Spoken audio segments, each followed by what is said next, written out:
Sincerity, the sole measure of the worth of an experience. कोई भी आपको अनुभव होता है, उसकी वैल्यू, उसकी कीमत, वो एकमात्र उसका आधार, उसका जो परिमाण है, वो है सिंसेरिटी। अगर सच्चाई न हो तो चाहे कितने भी अनुभव हो रहे हो, कुछ भी हो रहा हो, उसका अपने आप में कोई भी वर्थ नहीं है, वो बिल्कुल वर्थलेस है। All experience has its worth only in the measure of the sincerity of the one who has it. जिसके अंदर सिंसियरिटी है, किस परिमाण में है, उस परिमाण में ही जो अनुभव उसको होते हैं, उनकी कीमत है। अदरवाइज इनसिंसियर व्यक्ति को अगर विशालतम भी अनुभव हो रहे हों तो वो बिल्कुल वर्थलेस है। Some are not sincere and fabricate wonderful experiences and they imagine they have them. I put all that aside. पर ऐसे लोगों को मैं बिल्कुल अलग रखती हूँ। इट इज़ नॉट इंटरेस्टिंग, उनकी बात करने में कोई मज़ेदारी वाली बात नहीं है, कोई फ़ायदा नहीं है। तो ऐसे लोग जो सिंसियर नहीं हैं और फैब्रिकेट करके मनगढ़ंत तरीके के वंडरफुल एक्सपीरियंसेस बताते हैं और ये इमेजिन करते हैं कि उनको वो हो रहे हैं, ऐसे व्यक्तियों के उदाहरणों को मैं अलग रखती हूँ, माँ कह रही है। But for sincere people who have a sincere experience, once you have the experience of the divine presence, the whole world may tell you it is not true and you will not budge. ये अनुभव जो भी इस रास्ते पे है, जिसको किसी न किसी मात्रा में अनुभव हुआ है, वो निश्चित रूप से ये जानता है कि उसको सबसे पहले तो उसके परिवार वाले, उसके परिकर के लोग या पूरा विश्व जो है चारों तरफ से उसको समझाने की कोशिश करता है कि जो एस्पिरेशन या कोई डीपर चीज़ के लिए वो अपने अंदर कोई चीज़ कैरी करता है, सब लोग उसको इम्प्रैक्टिकेबल, कि ये तो प्रैक्टिकल चीज़ नहीं है, ये समझाने की कोशिश करते हैं। पर फिर भी यू विल नॉट बज, उसको कोई फ़र्क नहीं पड़ता कि कोई क्या कह रहा है या नहीं कह रहा है। If you are not sincere, you may have wonderful experiences, but these have no value either for you or for others. न तो आपके लिए उनकी कोई कीमत है, न कोई दूसरों के लिए। You should distrust your thought a good deal, for the mind is a wonderful constructor and it can give you wonderful experiences solely by its work of formation.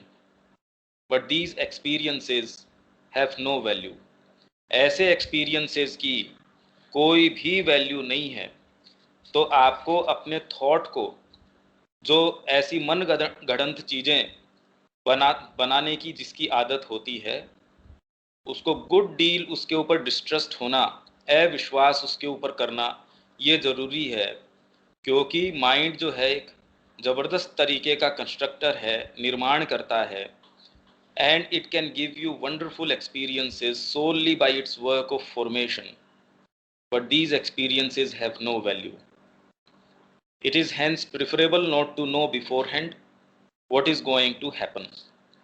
इसलिए अच्छा ये होगा कि पहले से ये न जाना जाए कि क्या घटित होने वाला है।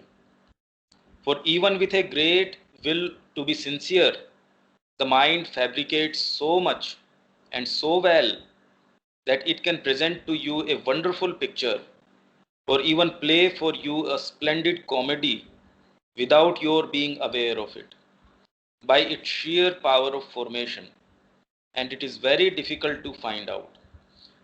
और इसको पता करना, ये जानना कि माइंड किस तरीके से और ये सारे फॉर्मेशन तैयार कर देता है, ऐसी सुंदर सुंदर कृतियाँ तैयार कर देता है, रूपाकृतियाँ पैदा कर देता है, और आप जानते ही नहीं उसको।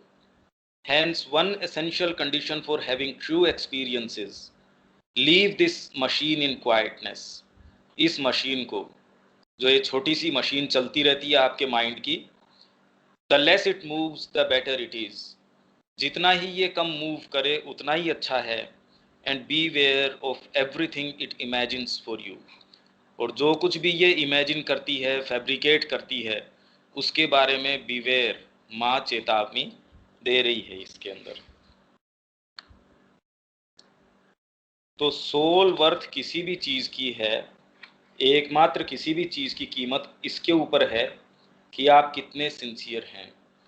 अगर आप सिंसियर नहीं हैं तो बढ़िया हो कि आपको एक्सपीरियंसेस न हों, अदरवाइज तो वो आपके ईगो को ही एग्रेंडाइज करते हैं। और वास्तव में तो ज़्यादातर चांसेस में आपका ईगो ही पोषित हो रहा है इस चीज़ से। इसमें कोई बात है कीर्ति दीदी? नहीं, सही बात है कि हम इस वहम में अपने ईगो को पोषित करते रहते हैं, अपने को भ्रम में रखते हैं। सही माँ ने बताया, जो सोचे तो ऐसा ही होता है, अवेयर हो जाए तो। बाकी जब ये बोल रहे हैं एक्सपीरियंस की, वास्तव में ये एक्सपीरियंस होता क्या है?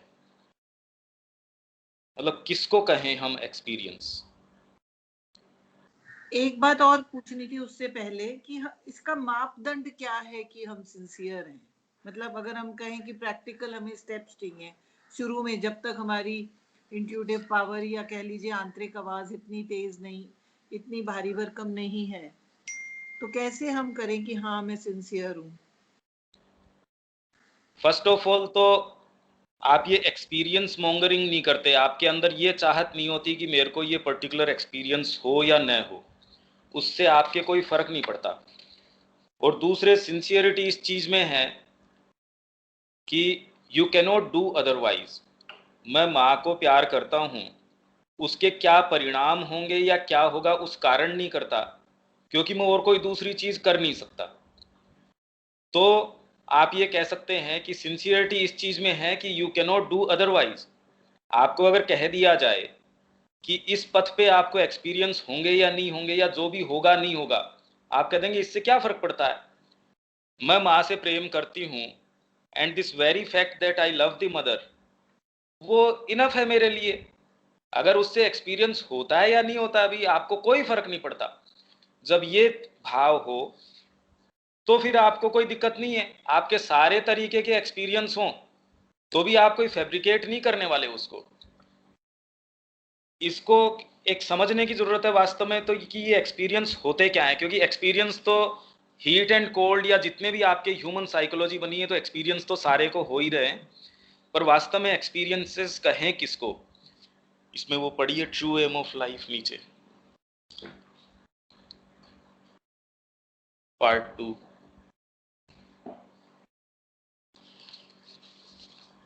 इसका इंग्लिश भी है।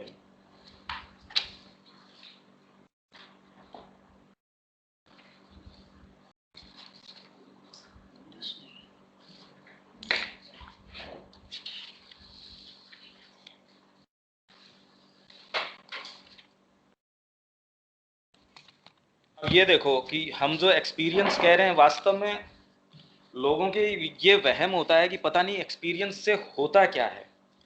कोई आपको प्रकाश दिखे या कोई ऐसी चीज दिखे, उसी को एक्सपीरियंस बोले या किसको बोले एक्सपीरियंस? पहली बात तो ये है कि अनुभव होता क्या है।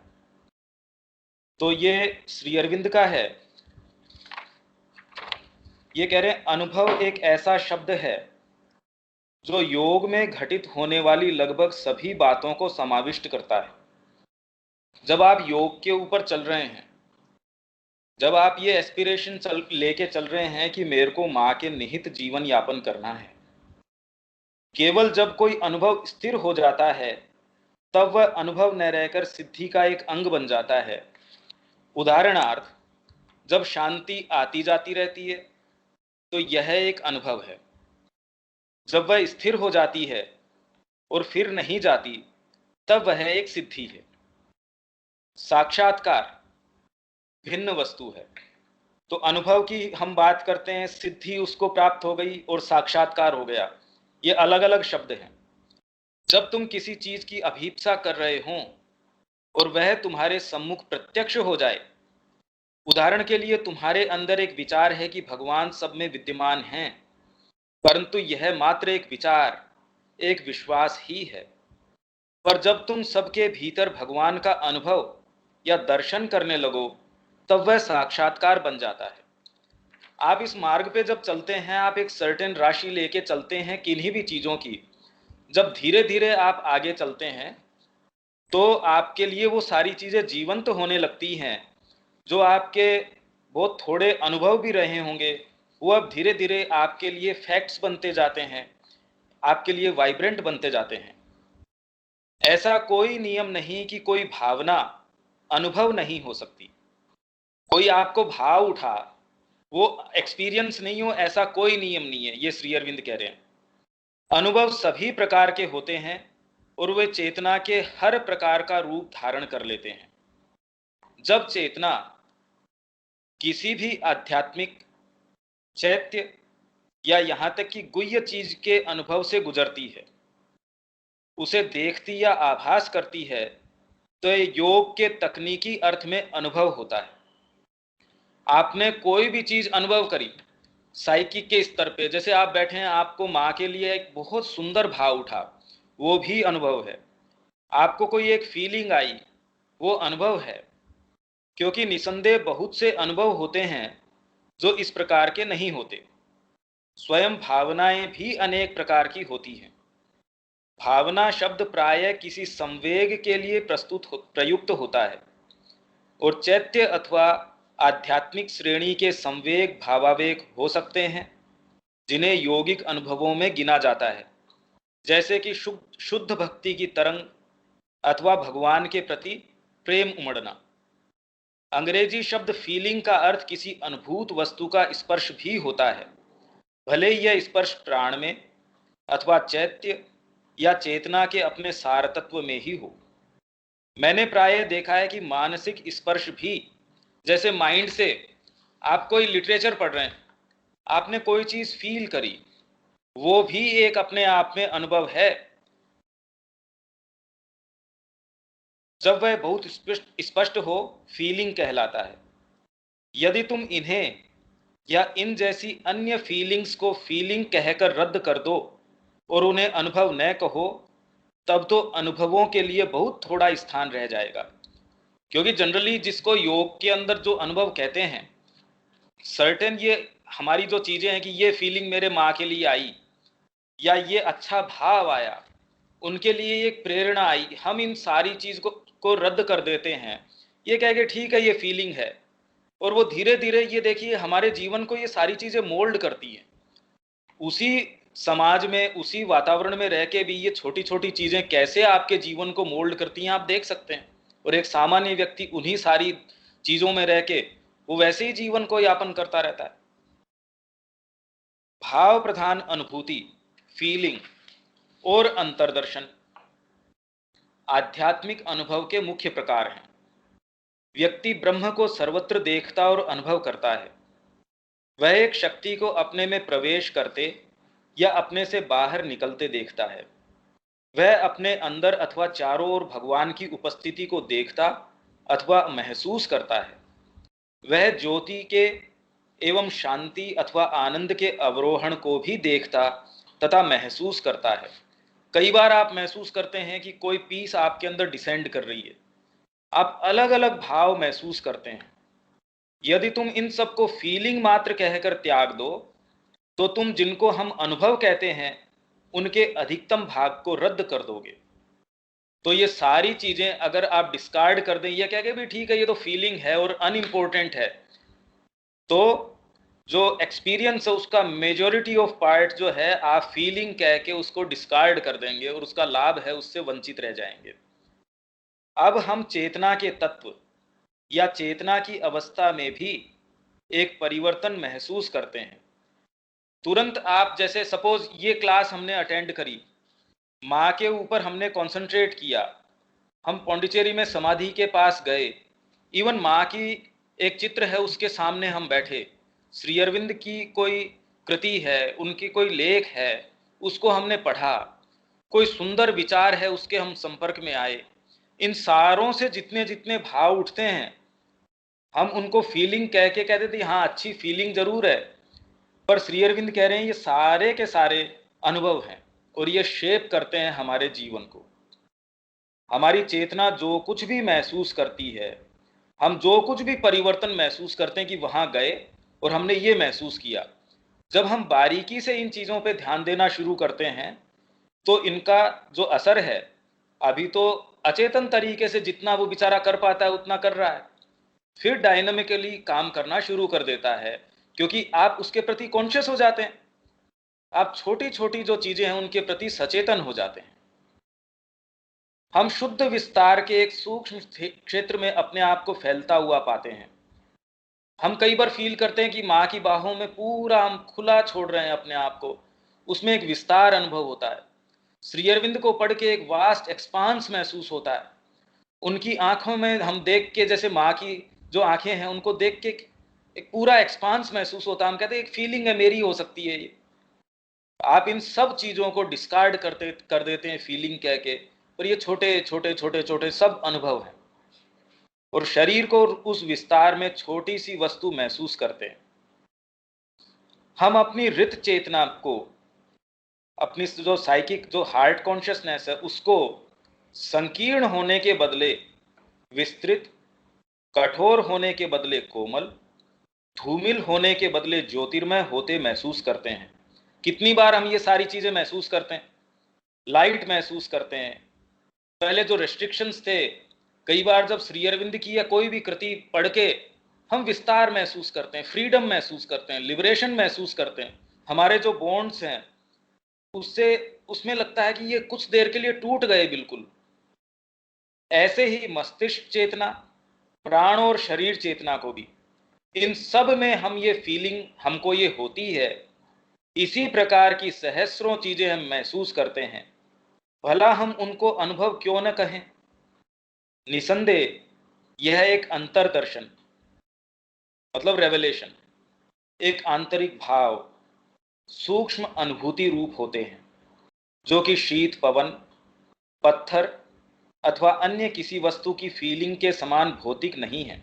अरे भाई, आपने पत्थर को पकड़ लिया हाथ में, अब उससे जो फीलिंग आपको आ रही है वो तो चलो एक अलग चीज हो गई, या ठंडी हवा आ रही है, अब उसको तो आप ये नहीं कहेंगे कि वो एक्सपीरियंसेस तो आपको फिजिकल एक्सपीरियंसेस है, उनकी बात नहीं कर रही माँ। वो तो एक्सपीरियंस, वो तो मैंने पहले भी कहा कि जिसके भी साइकोलॉजी है, वो तो पेड़ को भी महसूस हो रहा है कि इधर से ठंडी हवा आ रही है, इधर से गर्म हवा आ रही है। परंतु ज्यो ज्यो अंतः चेतना गहन बनती जाती है, ये कम स्पष्ट अथवा कम मूर्त नहीं, अपितु अधिक स्पष्ट अथवा मूर्त होते जाते हैं। मतलब कॉन्क्रीट होते जाते हैं। कोई एब्स्ट्रैक्ट चीजें नहीं रहती है आपके लिए, कि माँ की चेतना में जब आप निवास करते हैं तो जीवन का सारा रंग रूप चेंज हो जाता है। आपके जो रेस्ट्रिक्शंस थे पहले, आपको लगता था कैसे कर पाएंगे, जैसे ही आप श्री अरविंद की चीज पढ़ते हैं, माँ की चीज पढ़ते हैं, आप ऐसी ऐसी चीजें कर पाते हैं। क्यों कर पाता है व्यक्ति? ऐसे दुस्साध्य कर्म भी कर पाता है, ऐसी इम्पॉसिबल चीजें कर पाता है। किसके आधार पे? कौन सी चीज है? वो जो चीज है वो आपको टच करती है, वो आपको, इसीलिए तो वो कह रहे हैं जिनकी कृपा पंगु गिरी लंघे। जो पंगु है वो भी गिरी को लांघ सकता है उनकी कृपा से, उनके टच मात्र से। ये सारी चीजें जो है भाई, आपको एक बार ये महसूस हो गया कि माँ ही वरेण्य है, अब आपको कोई ये समझा थोड़ी सकता है कि माँ के रास्ते पे जाना चाहिए या नहीं जाना चाहिए, या आपको ये कहे कि जाने के ये लाभ हैं, तो आप कहेंगे भी ये लाभ के लिए तो मैं माँ के पास नहीं आया था, ये मिले तो भी अच्छी बात है। आप अगर माँ के पास जा रहे हैं और वो लाभ आपको मिलते हैं तो भी वेलकम, और अगर वो नहीं होते हैं तो भी आपको ये इसलिए थोड़ी छोड़ देते हैं कि वो लाभ अब आपको नहीं मिल रहे। तो ये एक डीप ऐसा रेवलेशन है जो हमेशा ही जीवन भर आपको पकड़े रहता है। बाकी रास्ते पे जो नज़ारे चेंज होते रहते हैं वो तो अपने आप में होते रहते हैं, और वो सारे इस पे निर्भर करते हैं कि आपकी सिंसियरिटी कितनी है। तो ये अपनी बात हुई एक सूक्ष्म के अंदर। बाकी तो लेटर्स के अंदर श्री अरविंद ने बताया है बहुत विस्तार के अंदर कि वास्तव में एक्सपीरियंस किस किस तरीके के हैं। अब आश्रम में कितने लोगों को कितनी चीजें जो एक्सपीरियंस होती थी, हर जने को, जैसे वो कहते थे कि माँ को मैंने देखा टेरेस पे, मेरे को ऐसे लगा कि उनके चारों तरफ इस तरीके की रोशनी है, तो श्री अरविंद उसको समझाते थे कि हाँ इसका ये अर्थ है। सबको अपने अपने तरीके के अनुभव थे। सपने के अंदर भी सब रिलेट करते थे श्री अरविंद को कि भी ये मेरे को ऐसा सपना दिखा माँ का, और श्री अरविंद उनको ये बताते थे कि भी इसका ये अर्थ है। किसी को भी ये कह के डिस्कार्ड उन्होंने नहीं किया कि ये तो अनइम्पोर्टेंट है। कीर्ति दी, कोई बात है इसमें? नहीं भैया, ठीक है। तो ये सारी चीजें ये तो हमारे साथ होती ही होती हैं, जिनको हम ध्यान नहीं देते उनके ऊपर। हम तो कहते हैं फीलिंग ही आई है। ये कितनी चीजें हैं, कितनी चीजें हम पढ़ते हैं, सुनते हैं, भजन सुनते हैं, माँ की वाणी सुनते हैं। अब धीरे धीरे जब हम उनके ऊपर ध्यान देंगे तो वो ही चीजें हैं जो हमारे जीवन को वैल्यू प्रदान करती हैं। और जो वो एक्सपीरियंस जिनको हम कहते हैं, उनको वैल्यू हमारी सिंसियरिटी प्रदान करती है। क्योंकि अपने आप में वो जो एक्सपीरियंस होंगे वास्तव में, तो वो आपको उसी परिमाण में होंगे जितने आप सिंसियर होंगे। सिंसियरिटी का मतलब ये है कि आप रास्ता तय करना चाह रहे हो, आप उस ओर जा रहे हो, तो जो जो नज़ारे होंगे, अरे आप उस गंतव्य पे जा ही नहीं रहे और वो नज़ारे आपने कोई फोटो ही डेवलप करके दिखा रखी है, तो उसकी क्या वर्थ है? अब मैं कहूं कि मैं आपके पास आ रहा हूं, आपके घर के ऊपर, और मैं वास्तव में आ ही नहीं रहा, तो अब मैं कैसी भी आपको फोटो में भेजूं या रास्ते का कितना भी वर्णन करूं, उसकी क्या वर्थ है? वो तो वर्थलेस है। मैं तो आपके पास वास्तव में आऊंगा, चाहे किसी भी साधन से आओ, चाहे पैदल चल के आओ, किसी भी तरीके से आओ, उसकी वर्थ है। मैं कहूंगा अभी मैं यहां खड़ा हूं, बताओ मेरे को, अब बताओ कौन से साइड में मेरे को टर्न करना है, मेरे को क्या करना है, क्या नहीं करना है, उसी की कीमत है। बजाय इसके खाली मैं आपको अनर्गल बातें कर रहा हूं और मैं आपके पास आना ही नहीं चाहता, तो ऐसे की क्या वर्थ है? वो तो वर्थलेस है। वो तो लोग खाली जो एक्सपीरियंसेस हैं वो अपने ईगो को पोषित करने के लिए हैं कि देखिए मेरे को ये अनुभव हो गया। ये बिल्कुल अलग है, चेतना का स्तर बिल्कुल अलग तरीके की चीज है। दोनों अलग अलग चीजें हैं। तो वास्तव में जो माँ की साइड में जाता है उसको कोई फर्क नहीं पड़ता आपको अनुभव हो रहा है या नहीं हो रहा है। हाँ, पॉइंटर्स हो सकते हैं, इंडिकेटर्स हो सकते हैं वो। ये तो जेन्युइन फीलिंग्स और फैब्रिकेटेड फीलिंग्स में कैसे डिफरेंशिएट कर रहे हैं? सिंसियरिटी बता देती है आपकी। अगर आप सिंसियर हैं तो वो आपको बता देगी कि ये फैब्रिकेटेड है, क्योंकि वो आपके मुंह के अंदर जो है ना एक टेस्ट, सिंसियर व्यक्ति को तुरंत पता चल जाएगा कि आपके मुंह का टेस्ट किस तरीके का है। तभी तो गए हैं लोग आगे, ऐसे तो कैसे गए होंगे?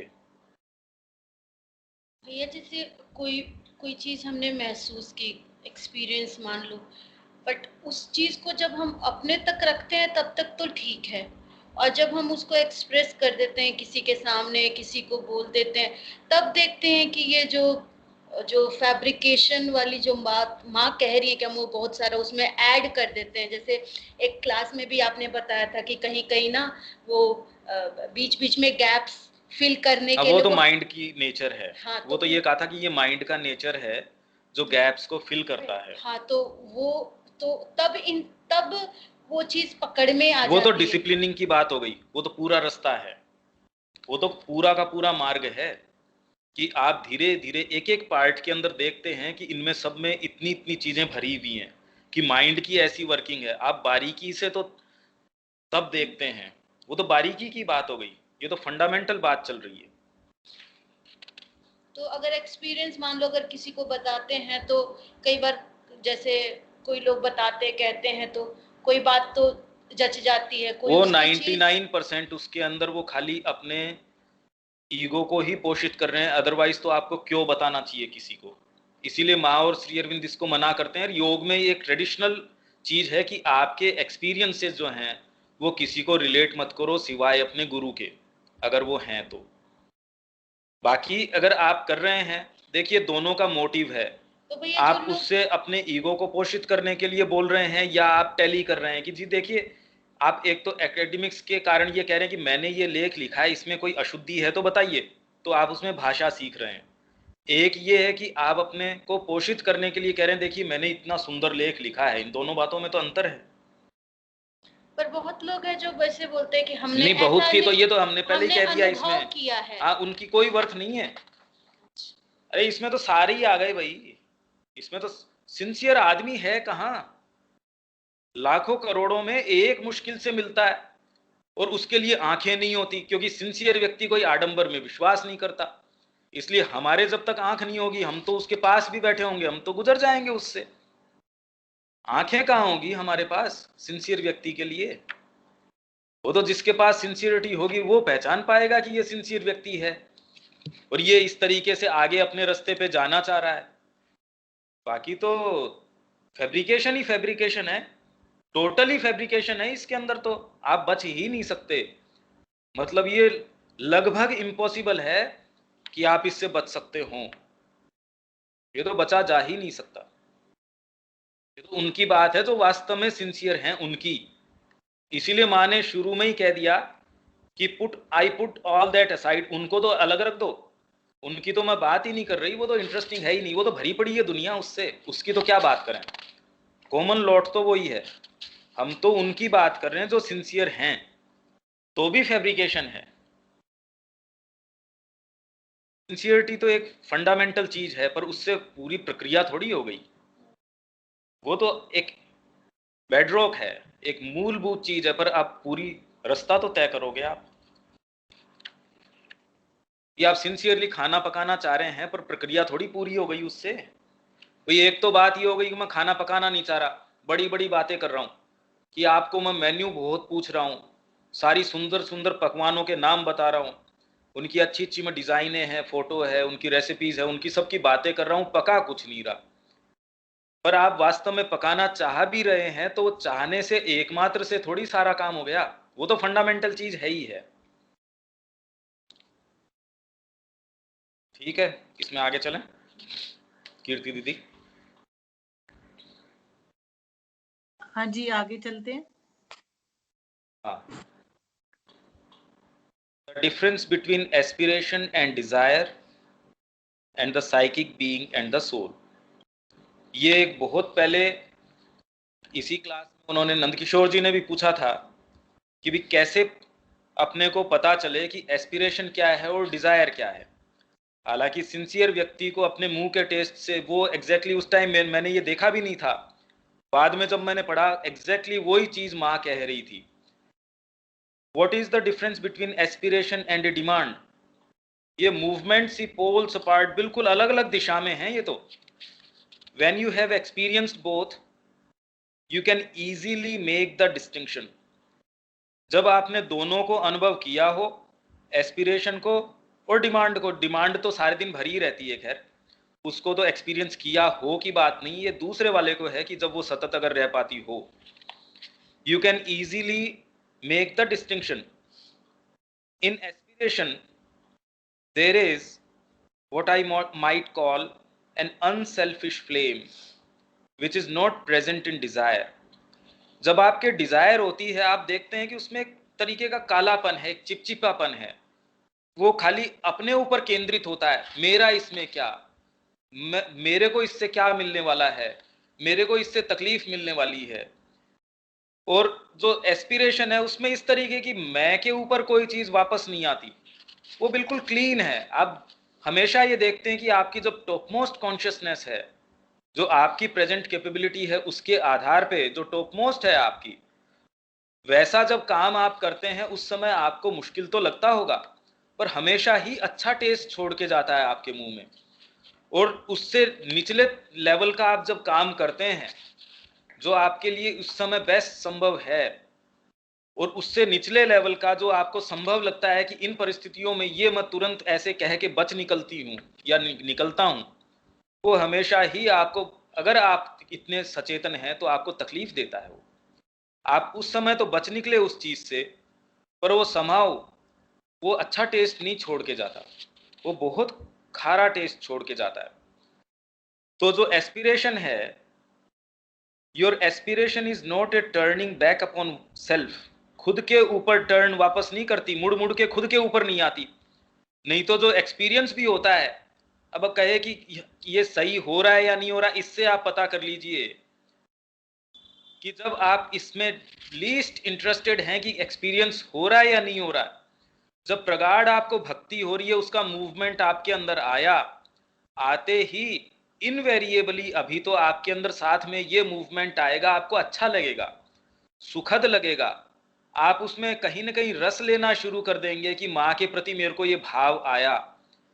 जब आप लीस्ट इंटरेस्टेड होंगे, बिल्कुल डिसइंटरेस्टेडली वो भाव आता है, तो अच्छी बात है, वो भाव न आता है तो भी मैं माँ को नहीं छोड़ सकता, मैं प्रेम करता हूं उससे, क्योंकि आपको बार बार आपको ऐसे स्टिमुलेंट्स चाहिए, जिसको हम स्टेरॉइड्स जैसे कहते हैं। आपको स्टिमुलेंट चाहिए कि माँ मेरे को थोड़ा डिवोशन का भी टच दे। इतना दिन से मैं चल रहा हूं, कोई भी ठंडी छाया दी नहीं माँ ने। अरे भाई क्या जरूरत है? अगर आप वास्तव में माँ के अंतरंग हैं तो आप में वो भाव उठता है या नहीं उठता है, वो आपकी समस्या थोड़ी है। पर आप बारीकी से देखेंगे, आप हमेशा ही इसकी खोज में रहते हैं कि मेरे अंदर ये भाव क्यों नहीं आया। तो तुरंत में अगर और बारीकी से देखेंगे, वो कहीं न कहीं ईगो आपको प्रेरित करता रहता है, मेरे में डिवोशन नहीं आया, मेरे को ये अच्छा भाव नहीं आया। ये हर जना महसूस करता है जो थोड़ा सा भी कल्टीवेटेड है। जैसे ही कोई डीपर भाव आता है वो अच्छा भी महसूस करता है, और अच्छा महसूस करने के बाद धीरे धीरे आप देखिए कि वो कहां तक आपको लेके जाता है। तो Dzire is always a turning back upon one self, ये पेज 51 पे है। From the purely psychological point of view, aspiration is a self giving. Aspiration जो है वो उत्सर्ग, आत्म उत्सर्ग करने के लिए ऊपर रहता है। आपकी जो एस्पिरेशन है, एस्पिरेशन किसके लिए? कोई उच्चतर चीज के लिए अपने आप को आहूत करने का, अपने आप को दे देने का। इससे मेरे को क्या मिलने वाला है ये थोड़ी सोचता है व्यक्ति। आध्यात्मिक जीवन में इसलिए थोड़ी आता है माँ के पास, इसलिए थोड़ी आता है कि इससे मेरे को ये मिलने वाला है या नहीं मिलने वाला है। माँ के पास तो वो इसलिए आता है कि आप रह नहीं सकते, आपको और कोई मोटिव हो ही नहीं सकता, क्योंकि आप माँ से प्रगाढ़ प्रेम करते हैं। वो आपको जिस भी कंडीशन में रखे उससे कोई फर्क नहीं पड़ता, ऑलवेज। तो हमेशा ही ये एक आत्मदान होता है, आत्म उत्सर्ग होता है, आत्माहुति होती है ये। While desire is always something which one draws to oneself. और डिजायर का मूवमेंट है कि मेरे को तो, मैं इतने साल से ये माँ का काम कर रहा हूं, ये तो 10 दिन में इसको तो ये ध्यान लग गया, मेरी तो मुक्ति नहीं हुई अभी तक। बताओ, छोटी छोटी चीजों में मन अटका हुआ है। अरे भाई आपकी समस्या थोड़ी है। अगर आपने माँ को अगर समर्पण किया है, आप कह रहे हैं माँ को मैं समर्पित हूं, तो ये समस्या तो वास्तव में माँ की होनी चाहिए कि वो आप में कैसे कैसे भाव पैदा करती है। वो तो आपका कंसर्न नहीं होना चाहिए। पर क्या होता है कि हम कभी भी इन चीजों के ऊपर भी डाउट नहीं करते, और हमेशा हमारे अंदर ये पीड़ा रहती है भी हमारे में भक्ति नहीं है, और हमको अच्छा लगता है इन चीजों को एंटरटेन करके। पर बारीकी से अगर साइकोलॉजिकली आप इसको देखेंगे तो ये अपने आप में थोड़े सूक्ष्म रूप है डिजायर का। मैं, मेरे अंदर। अरे भी समस्या तो माँ की है। अगर आप माँ के निहित हैं, और वो आपकी सिंसियरिटी आपको बता देगी कि माँ के निहित हैं या नहीं है। Aspiration is something which gives itself, not necessarily in the form of thought but in the movement. एक सहज कोई बच्चा है या कोई जिसमें ये चेतना है, एक व्यक्ति है जो सहज रूप से दे देता है, वो जानता है, कोई सोच के थोड़ी देता है। अरे भाई माँ को हम दे रहे हैं तो कोई प्रतिदान के लिए थोड़ी दे रहे हैं कि माँ हमारे साथ क्या करने वाली है या क्या नहीं करने वाली है। सहज रूप से, सहर्ष रूप से, in the vibration, in the vital impulse. आपको बहुत अच्छा लगता है उसके लिए पोछा लगा के, उसके लिए कोई भी काम करके आपको बहुत ही सुखद अनुभव होता है।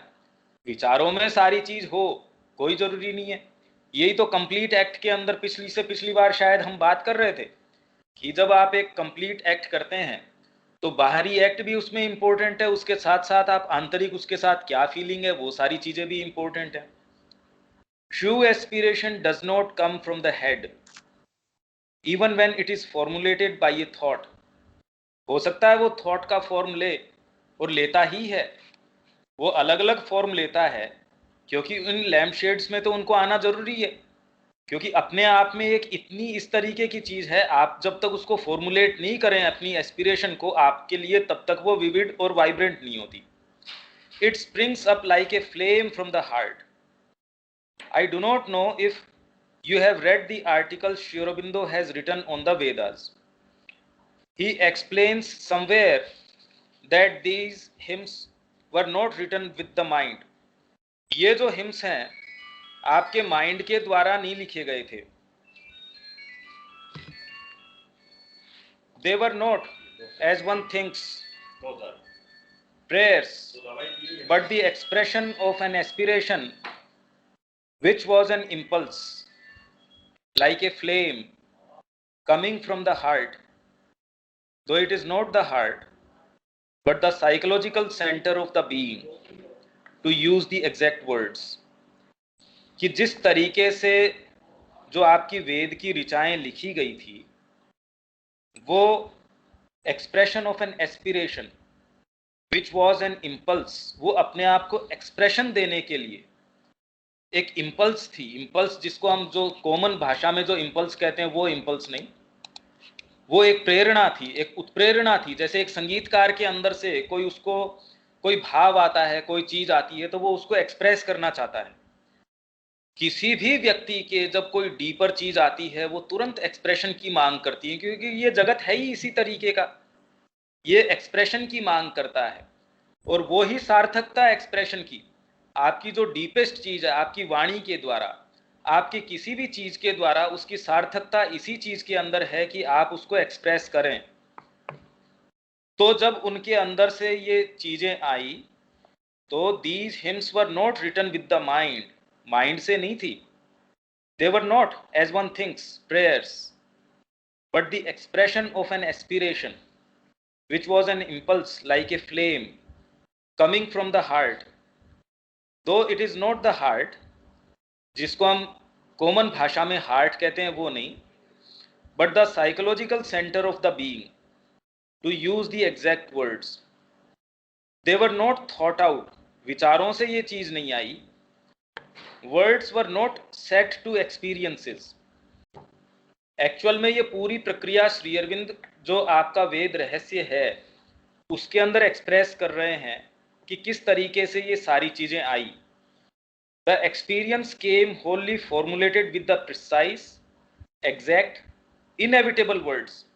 मतलब उसमें एक मात्रा तक का, आज तक भी आपके पास तो वेद का जो एग्जैक्ट टेक्स्ट है उसमें एक एक्सेंट का भी, एक मात्रा तक का भी अंतर नहीं है. क्योंकि ये अनुभव माँ को एक बार हुआ और ये उन्होंने फिर श्री अरविंद को रिलेट भी किया. उनको ऐसा लगा कि उनके हाथ को किसी ऐसी शक्ति ने काम में लेके और कोई चीज लिखवा ली. तब उनको ये पता चला कि शायद वैदिक जो ऋषि थे, जो ऋचाएं आई, ये कह रहे इनएविटेबल वर्ड्स, उसमें एक मात्रा तक का भी अंतर नहीं किया जा सकता था. प्रिसाइस, एग्जैक्ट, इनएविटेबल, इनएविटेबल अवश्यंभावी, उसमें एक शब्द एक मात्रा तक का भी अंतर नहीं हो सकता था.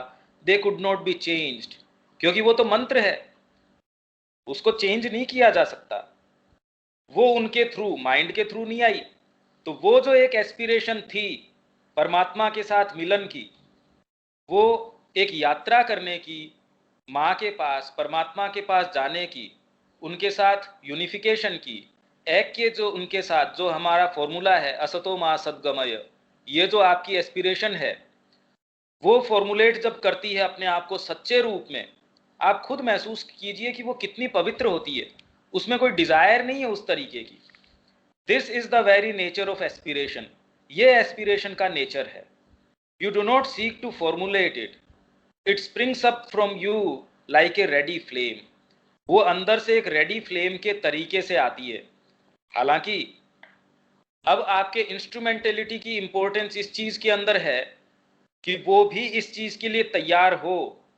देखिए, वो एस्पिरेशन अपने आप को कोई भी माध्यम में फॉर्मुलेट कर सकती है, पर उसके लिए जैसे हमने पढ़ा था कि कॉन्शियसनेस एंड इट्स इंस्ट्रूमेंट्स, जब उसको अगर सही इंस्ट्रूमेंट मिल जाएं, जैसे श्री अरविंद के माध्यम में उसको मिला, तो जो आज तक धरती के ऊपर ऐसी कोई पावरफुल अभिव्यक्ति नहीं हुई जैसी कि श्री अरविंद के माध्यम से हुई है.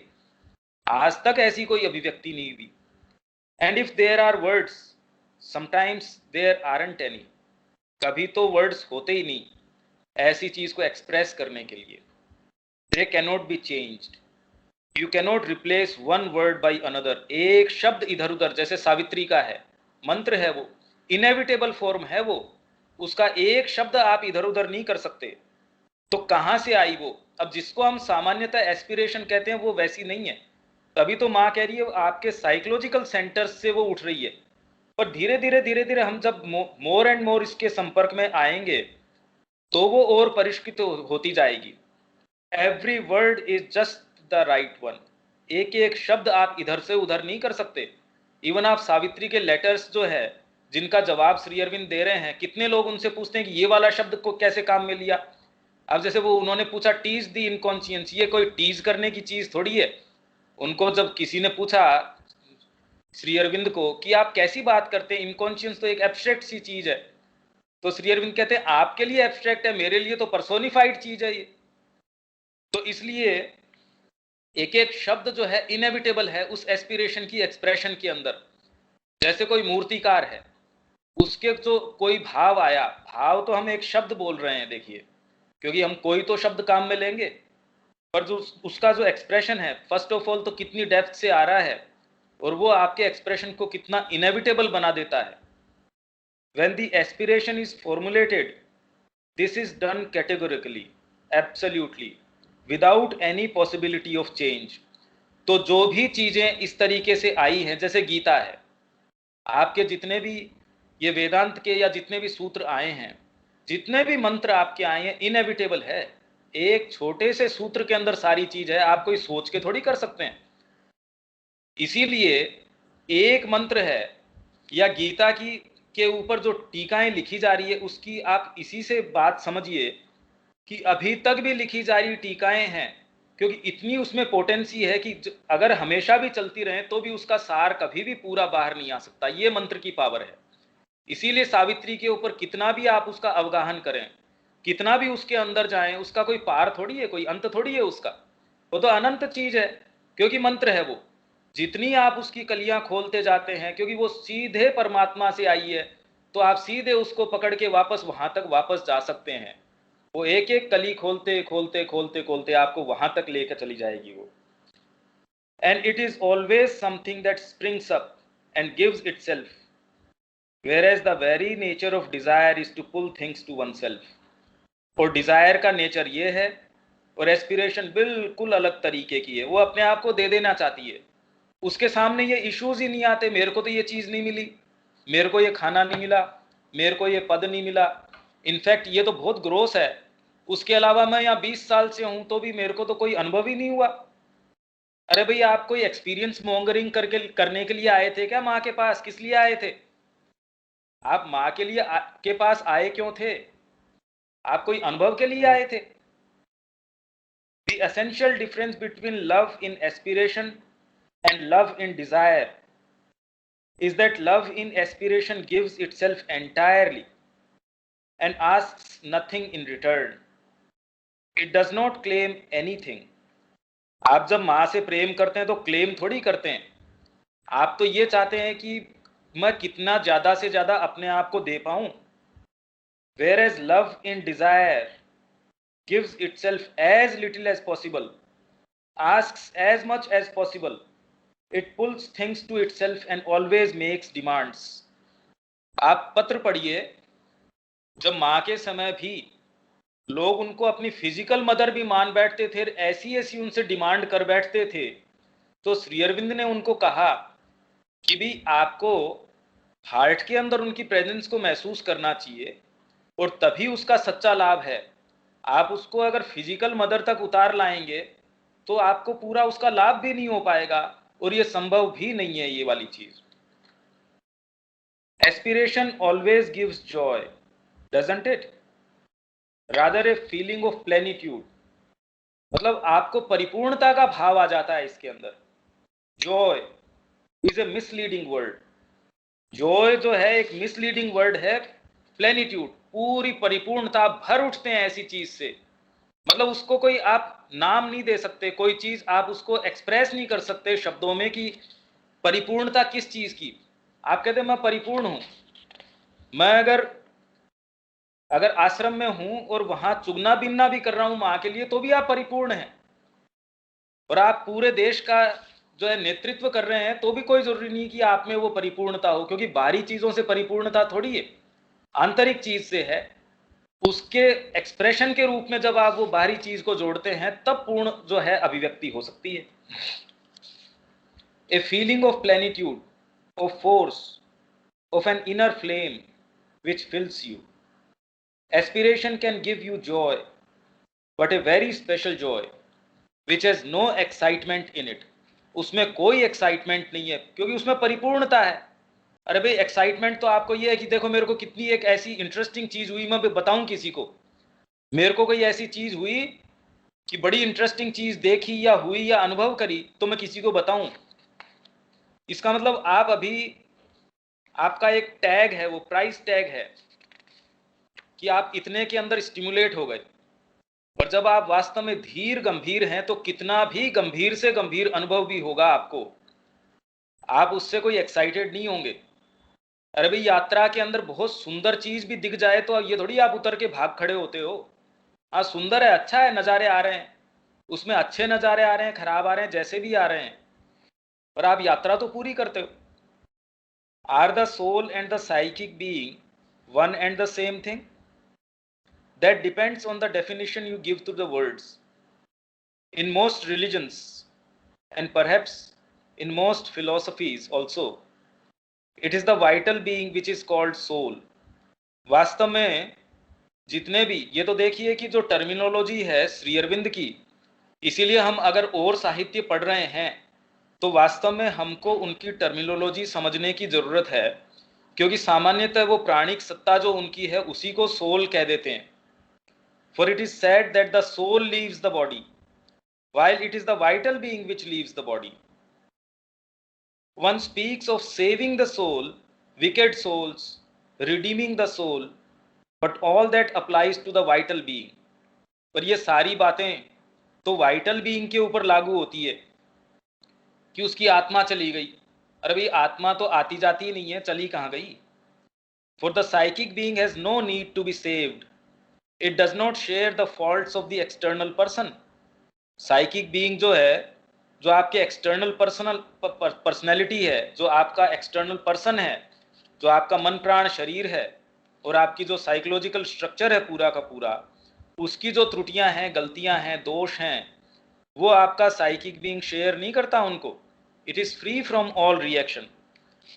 ये तो एक वर्णन हो गया खैर, पर इसमें सच्ची बात तो हमारे लिए ये अनुभव करने की है कि आपके जो एस्पिरेशन है वो हमेशा ही अपने आप को दे देना चाहता है, पर इसमें अगर आपने महसूस किया हो तो हमेशा ही वो वास्तव में प्रतिदान के रूप में स्पिरिचुअल एक्सपीरियंसेस भी चाहता है, वो अच्छे भाव चाहता है, वो ऐसे स्टिमुलेंट्स चाहता है। जैसे शरीर को स्टेरॉइड्स दे के आप ज़्यादा काम में ले लेते हैं, वैसे ही साइकोलॉजिकल स्टिमुलेंट्स चाहता है। आपको दर्शन हो गए, अरे जीवन भर अगर आपको दर्शन नहीं हो तो क्या आप माँ को छोड़ देंगे? क्या दर्शन कोई कारण हो सकता है माँ के पास जाने का कि मेरे को ये डिवोशन का भाव आया या कोई भी भाव आया? क्या ये कोई भी कारण हो सकता है? ऐसे कोई भी इनमें से कारण नहीं है अपने आप के अंदर। तो जब आप सच्ची चेतना में होते हैं तब आप कहते हैं कि मेरे को ऐसा कोई कारण नहीं है, बस सिंपली मैं तो प्रेम करता हूं माँ से, अब इससे ज्यादा और क्या कारण चाहिए भाई? हाँ फिर आते हैं वो तो एक बोनस है, और आए तो आप कहते हो भैया ये न हो तो ज्यादा बढ़िया है, क्योंकि इनका पता नहीं है मेरे को कहाँ हाईजैक करके ले जाएंगे। इसकी बजाय तो न हो तो मैं सेफ हूं, क्योंकि एक्सपीरियंस आपको देखिए कोई भी ऐसी चीज का नहीं हो सकता जो ऑलरेडी आप में कंटेन्ड नहीं है। इसलिए एक्सपीरियंस तो एक ऐसी चीज है जो वास्तव में कनेक्ट करती है आपको उस चीज से। तो इसलिए अब कनेक्ट आप में अगर प्योरिटी न हो और आप में हायर पोटेंसीज आने लग जाएं, ऑलरेडी आपका ईगो आपसे संभल में नहीं आ रहा और उसमें ही आपके अंदर हायर पोटेंसीज आने लग जाएं, सोचो ये तो बड़ी गड़बड़ बात हो जाए। आपका सारा जो अभी जो इक्विलिब्रियम है या जो आपका पोइज है, ऑलरेडी बेचारे को मेंटेन करने के अंदर जो ईगो भाव है उसको ऑलरेडी एक हम्बल रखने में कितनी दिक्कत होती है। तो आपको ये चीजें आने लग जाएं तो आप तो एक बार अगर आपको एक छोटा सा दर्शन हो जाए, एक बार थोड़ा सा कोई ये जो योग के अंदर जो छोटी छोटी चीजें बताते हैं एक बार वो हो जाए, आप तो एनकैश करने लगते हैं उस चीज को तो कोई भी सिंसियर व्यक्ति है वो हाथ जोड़ के प्रार्थना करता है भगवान से कि भी जीवन में तकलीफें रहे तो ज्यादा बढ़िया है। श्री अरविंद ने यही उनसे भगवान कृष्ण से पहले कहा था कि भी जितनी भी समस्याएं हैं वो आए। तो फिर कृष्ण जी ने उनको कहा कि भी देखो ऐसा है कि जितनी समस्याएं जरूरी है वो सारी आ जाएंगी, पर सारे विश्व की सारी आप पे आ जाएं ये एस्पायर करना ये ठीक नहीं है। कीर्ति दीदी कोई बात है इसमें? नहीं भैया, बढ़िया रिदम है, समझ आ रहा है कि यही जो आप बता रहे हो एक्सपीरियंस अवरोध भी बन सकते हैं, हमें हाईजैक भी कर सकते हैं पाथ से, और यही एक्सपीरियंस हमें कनेक्ट कर सकते हैं, रास्ते की हमारी स्टेपिंग स्टोन भी बन सकते हैं, है ना? यही आप थोड़ा सा जिस्ट है ना, क्योंकि अगर ये हमारी ईगो को पोषित करेंगे तो हम कहेंगे भगवान इससे तो माँ हमें एक्सपीरियंस ना हो, अब रास्ते पे चलते करेंगे ही करेंगे, ये अगर का तो प्रश्न ही नहीं है। ये तो जब तक भी हमारे अंदर ये, इसीलिए तो श्री अरविंद सुप्रामेंटल की बात कर रहे थे। हाँ बस ये ज्यादा व्यक्ति जब सिंसियर हो जाता है तो एकदम ग्रोस स्तर के ऊपर आपको इतना बेवकूफ बनाने में सफल नहीं होते। बाकी तो अच्छे अच्छे लोगों को इन्होंने बेवकूफ बनाया है। तो इसलिए जहां तक एक्सपीरियंस की बात है, वो होना या नहीं होना उसकी वर्थ एकमात्र आपकी सच्चाई के ऊपर निर्भर करती है। इसीलिए माँ ये कह रही है आपको कोई अनुभव है तो उस अगर वो कीमती तभी है जब आप सच्चे हैं। अगर आप में सच्चाई नहीं है तो इनफैक्ट वो वर्थलेस ही नहीं, आपके लिए हार्मफुल है। अगर आप में सच्चाई नहीं है और आपको वो कोई ऐसी चीज आ गई तो ऑलरेडी ईगो को कंट्रोल करना, आपके वाइटल जो इंपल्सेस है उनको कंट्रोल करना माइंड से अभी दिक्कत हो रही है। तो आपके हायर पोटेंसीज अगर आ जाएंगी तो कैसे आपका तो सारा बैलेंस ही गड़बड़ हो जाएगा। तो इसलिए एकमात्र आपकी सिंसियरिटी है। और अब सिंसियरली आप चल रहे हैं तो ये तो माँ की इच्छा के ऊपर है, आपको क्या एक्सपीरियंस आना चाहिए या नहीं आना चाहिए। भाई आपको ये करनी ही क्यों चाहिए इच्छा कि ये आ रहा है या नहीं आ रहा है, और कुछ आपको डेफिनेटली हो तो रहा ही है। आप फंडामेंटली अगर माँ के रास्ते के ऊपर चल रहे हैं तो हर चीज, ये तो मैंने कोटेशन आपको पढ़ के बताया कि हर फीलिंग भी जो है वो अपने आप में एक्सपीरियंस है। आप उसको एक्सपीरियंस कहते नहीं क्योंकि आपको वो इंटरेस्टिंग उस तरीके से लगता नहीं, क्योंकि आप किसी को रिलेट नहीं कर पाते कि मेरे अंदर ये भाव उठा माँ के लिए। अब वो इतना इंटरेस्टिंग नहीं है। पर ये कहना इंटरेस्टिंग है कि आज माँ की छवि दिखी, उसके चारों तरफ ऐसा था, और कुछ आप उसके चारों तरफ कहानियां भी बुन लेते हैं। तो वो एक एनकैशमेंट आपके वाइटल को बहुत सुरुचि मिलती है उसके अंदर। तो इसलिए एक्सपीरियंस की वर्थ एकमात्र, अगर आप सिंसियर है तो तुरंत उसके रंग पहचान जाएंगे। नहीं तो वो ऐसा बहरूपिया है, ऐसे ऐसे रंग लेके आएगा, आप कैसे जान जाएंगे? आप जान ही नहीं सकते। यही बात इसके अंदर एस्पिरेशन और डिजायर के अंदर है। आप कैसे इनके रंग को पता करेंगे? पहले तो आपको इन दोनों का पता हो, आपके अंदर एस्पिरेशन जगी हो, उस माहौल का आपको पता हो कि एस्पिरेशन अपने साथ ये वातावरण लेके आती है, डिजायर अपने साथ ये कटुता का वातावरण लेके आती है। धीरे धीरे जब आप माँ के सानिध्य में होते हैं, उससे जो सुखद आपको अनुभव होता है, आप ज्यादा से ज्यादा उसमें निवास करने की कोशिश करते हैं। फिर आपके लिए कोई ये सिद्धांत की बात नहीं है कि माँ की चेतना में रहना चाहिए। अरे भैया आपको कोई ये सिद्धांत थोड़ी है कि बाहर कोई कुत्ते आपके बैठे हैं काटने के लिए तो आपको घर के अंदर या कोई प्रोटेक्शन के हिसाब से रहना चाहिए। कोई सिद्धांत थोड़ी है, ये तो प्रैक्टिकल समस्या है आपके लिए। तो वैसे ही आपके लिए एक प्रैक्टिकल समस्या है, डिजायर है, तो आपको बहुत तकलीफ होती है। जब हम माँ के भाव में होते हैं तो आपको सुखद महसूस होता है। तो सबसे पहले तो व्यक्ति इसीलिए सही रास्ते के ऊपर रहता है। जब जैसे ही आप कोई गलत काम करते हैं आपको काटने को दौड़ता है वो, आप कोई इनसिंसियर एक्ट करते हैं, ऐसा कोई एक्ट करते हैं जो डिजायर से वशीभूत होकर करते हैं। जब आप ग्रोस स्तर के ऊपर करते हैं तो आप खंडन करते हैं अपनी आत्मा का, अपनी जो चैत्य सत्ता है उसका खंडन करते हैं, उसकी तकलीफ होती है आपको। तो धीरे धीरे जब आप उसके संपर्क में होते हैं, ऐसा काम आप नहीं कर पाते। तो आपके लाइफ की जितनी भी चीजें हैं इनका ट्रिब्यूनल तो आपके अंदर है। आप हो सकता है बिल्कुल ट्रिवियल तरीके के एक्ट्स कर रहे हों और वो आपकी आंतरिक चेतना से आ रहे हों, और हो सकता है आप जिसको सो कॉल्ड बड़े विशाल ऐसे काम कर रहे हों जिसका कोई लेन देन नहीं है आपकी आंतरिक चेतना से। अरे भाई पौंडीचेरी आश्रम में जो सब्जी काट रहा है वो भी जुड़ा हुआ है माँ से, और जो दूसरे को जो लोग रात दिन जो आपके घर पे कोई आ रहा है जस्ट कोई पैसा कमाने के लिए अब वो सारे काम कर रहे हैं, तो क्या उसको साधना थोड़ी हम कहेंगे? और वहां जितने भी एक्ट्स हैं, एक एक एक्ट भी ये साधना। तो आप कैसे उसको कनेक्ट करते हो वो तो उस चीज के ऊपर है। वो एस्पिरेशन का भाव भी हो सकता है, वो डिजायर भी हो सकती है। एक फाइन इसके अंदर एक डिफरेंस है। जो लोग जानते हैं उनके लिए एक फैक्ट ऑफ लाइफ है ये। वो ज्यादा से ज्यादा एस्पिरेशन में निवास करने की कोशिश करते हैं। डिजायर का जो टेस्ट है वो बहुत कड़वा टेस्ट छोड़ के जाता है। तो ये कोई सिद्धांत थोड़ी है कि आपको कड़वी चीजें जो नहीं खानी चाहिए आप ऑटोमेटिकली नहीं खाएंगे। आप अच्छी चीजें खाने पसंद करेंगे, खराब क्यों खाएंगे? तो ये इसका एक मैसेज है। इसमें कोई बात है विनीता?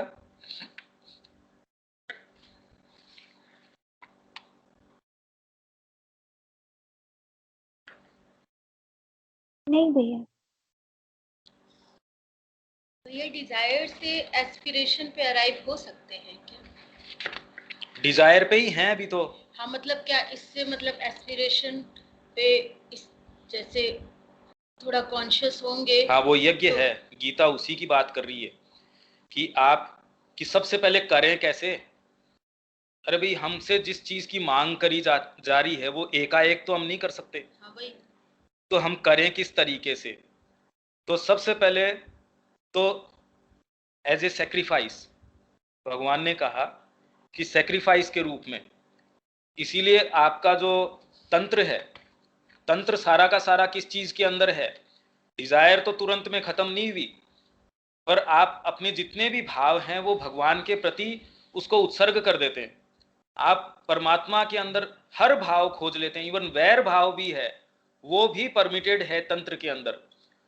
देखिए, वैर निकाल के तो भगवान से जो पद की प्राप्ति हुई, ये तो सारे पुराणों वगैरह के अंदर है कि शायद किसी सात्विक व्यक्ति को या भक्त को भी वो चीज की प्राप्ति नहीं हुई जो जो आपके पूतना को है या आपके शिशुपाल को है। तो वो भाव को भी जब इन्होंने मना नहीं किया, हर आपका जो भाव है सारों को टर्न कर दो उसकी तरफ, किसी भी भाव से। तो इसीलिए तो कह रहे हैं कि सारे के सारे उदार हैं। ये आर्त है जो तकलीफ से भी भगवान की तरफ देखता है, अर्थार्थी किसी लाभ की इच्छा से भगवान की तरफ जा रहा है, या जिज्ञासा से भगवान की तरफ जा रहा है, या ज्ञानी।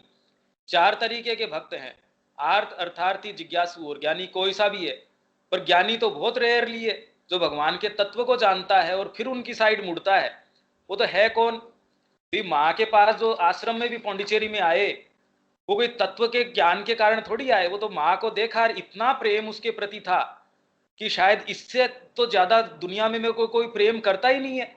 तो रुक गए, वो जीवन में कभी दोबारा गए ही नहीं उनके प्रेम के कारण। और उनको कहो माँ के तत्व को कहे, हम तो तत्व किस लिए भाई, मैं उनसे प्यार करता हूँ, वो मेरे को प्यार करती है, वो मेरे को जो बता देती है मैं वो कर देता हूँ, इससे ज्यादा क्या दिमाग लगाना है इसके अंदर? ये तो भाव आपकी अंदर से ही आ सकता है। तो उनकी सारी कमियों के बावजूद भी कि दूसरे जो सात्विक व्यक्ति है उसमें सारे गुण हो सकते हैं, और एक ऐसा व्यक्ति जो माँ के प्रेम के निहित ही मूव कर रहा है उसमें सारे अवगुण भी हो सकते हैं। पर अगर आप में आंखें हैं तो दोनों में अंतर आप देख सकते हैं।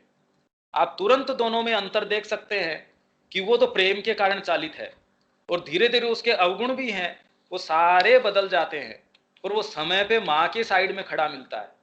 और जिसमें सारे आप गुण बताते हैं, वर्च्यूज बताते हैं, वो तो अपने वर्च्यूज के अभिमान में इतना भरा रहता है कि वो तो कभी सही साइड में खड़ा ही नहीं हो सकता। तो साइकोलॉजिकली तो ऐसे व्यक्ति में दुर्गंध आती है जो अपने वर्च्यूज से भरा हुआ है।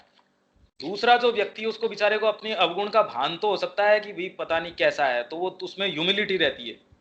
दूसरे में तो ये है कि मेरे बराबर कौन। एक छोटी सी कोई चीज आने के बाद तो उसको एक थोड़ा सा दान, आप जैसे आजकल चला है कि भाई ये व्यक्ति गोदान करता है, ये गायों का इतना करता है, आप ऐसे व्यक्तियों से मिलिए, वो अपने सेंस ऑफ सुपीरियोरिटी से इतने भरे रहते हैं कि उससे तो कोई दूसरा कामी व्यक्ति है वो आपको एटलीस्ट कम से कम ऐसे लगता है भी इससे तो व्यवहार किया जा सकता है। जो वर्चुअस व्यक्ति है वो तो अपने गुण के भाव की, उसकी सुपीरियोरिटी से भरा रहता है। ये अब देखिए, ये तो सारी चीजें अनुभव करने की हैं, और वो अगर आप सिंसियर हैं तो अनुभव करते हैं, नहीं है तो नहीं करते। इसमें अगर कोई बात है तो यहाँ, क्योंकि अगला टॉपिक तो बहुत बड़ा है, वो तो अगली बार ही शुरू करना चाहिए। हाँ, इसके अंदर जो मैं ये कह रहा था कि माँ से हम प्रतिदान के रूप में क्या क्या चीजें चाहते हैं, वो एक कोटेशन, एक बहुत ही सुंदर कोटेशन है जो लेटर्स में था, वो मैं आपको एक पढ़ के बता देता हूं, और उसमें कोई बात होगी तो उसकी हम चर्चा कर सकते हैं, नहीं तो हम इसको यहीं छोड़ सकते हैं।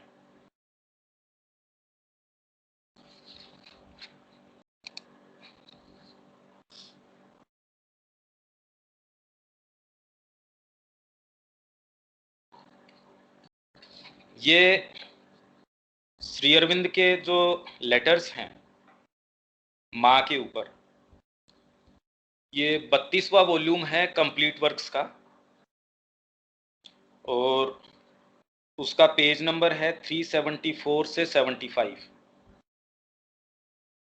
इसमें बड़ी रिवीलिंग चीज है कि हम वास्तव में बाहरी चीजों की भी मांग नहीं करते, तो भी आश्रम में जो लोग आ रहे थे, ये श्री अरविंद ने उनको पत्र लिखा, एक किसी पत्र के जवाब में ये लिखा,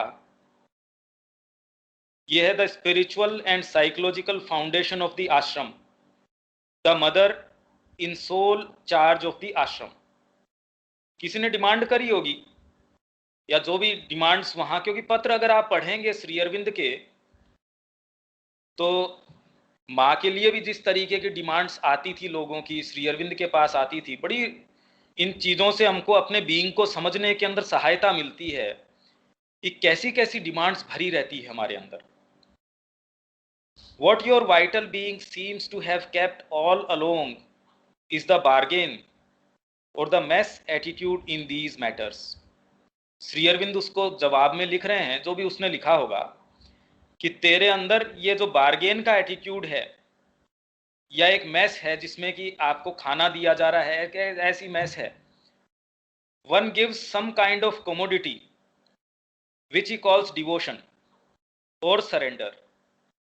व्यक्ति देता क्या है, एक ऐसी कमोडिटी देता है, जैसे आप किसी को पैसा देते हैं तो दुकानदार आपको चीज देता है, वैसे ही आश्रम में आप गए तो अभी कमोडिटी क्या है आपके पास, उसको वो व्यक्ति कहता है, ही कॉल्स डिवोशन, उसको कमोडिटी, उसका नाम है डिवोशन और सरेंडर या समर्पण।